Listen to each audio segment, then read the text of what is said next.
शिरूर लोकसभेचे महायुतीचे उमेदवार शिवाजी आढळराव पाटील आज दुपारी आपला उमेदवारी अर्ज दाखल करणार असून राज्याचे मुख्यमंत्री उपमुख्यमंत्री यांच्या उपस्थितीत हा अर्ज दाखल करणार आहेत। यावेळी त्यांच्या लांडेवाडी येथील निवासस्थानावरून निघताना जोरदार शक्तीप्रदर्शन करत ते पुण्याकडे निघाले। यावेळी माध्यमांशी बोलताना आढळराव पाटील यांनी माझ्यासाठी वातावरण पोषक असून मतदारसंघ मागच्या 5 वर्षात विद्यमान खासदारांच्या नाकर्तेपणामुळे पुढे जाण्याऐवजी 10 वर्ष पाठीमागे गेला असून त्यांचा मतदारसंघात नसलेल्या जनसंपर्कामुळे जनता मलाच निवडून देईल असा विश्वास आढळराव पाटील यांनी व्यक्त केला।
काय आनंदाचा दिवस आहे, काय भावना आहे?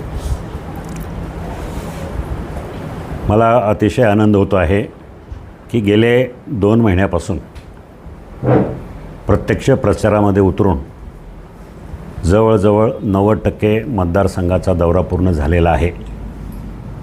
90% गावांशी संपर्क झालेला आहे। गावभेट दौरे, काही महत्त्वाच्या घरभेटी, काही महत्त्वाच्या व्यक्तींना भेटणं, काही संस्थांना भेटणं, ह्या सगळ्या काही यात्रांना हजेरी लावणं, काही सुखदुःखाच्या प्रसंगाला हजेरी लावणं, हे 2-3 महिन्यापासून माझं चालू आहे। जेव्हा ठरलं की मी निवडणूक लढणार आहे तेव्हापासून, आणि आज अतिशय माझ्या दृष्टीनं माझ्या आयुष्यातला आनंदाचा दिवस आहे, उत्साहाचा दिवस आहे की आज मी माझा उमेदवारी अर्ज जिल्हाधिकारी कार्यालय पुणे या ठिकाणी भरत आहे।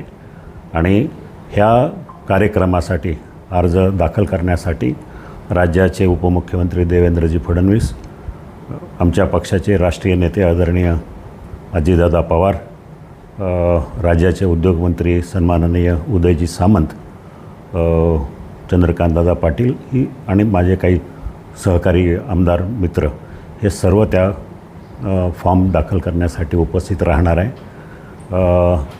डेक्कनमध्ये खंडोजी बाबा चौक म्हणून ती जी जागा आहे गुडलक चौकाच्या तिथं, त्या ठिकाणी पुतळ्याला संभाजी महाराजांच्या पुतळ्याला नतमस्तक होऊन आम्ही तिथंच एक सभा घेणार आहे थोड्या वेळासाठी, आणि नंतर आम्ही सर्वजण तिथं फॉर्म दाखल करण्यासाठी जिल्हाधिकारी कार्यालयात जाणार।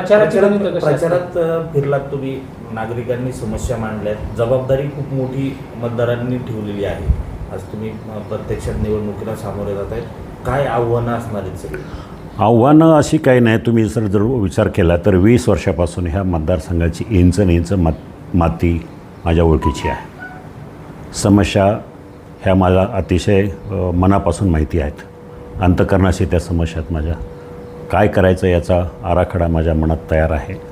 काय कामं गेल्या 5 वर्षात मतदारसंघामध्ये काय नुकसान झालं, मतदारसंघ 5 वर्ष पुढं जायच्या ऐवजी 10 वर्ष मागं गेला आहे, त्याचं बॅकलॉग भरून काढायचं आहे. आव्हानं म्हणजे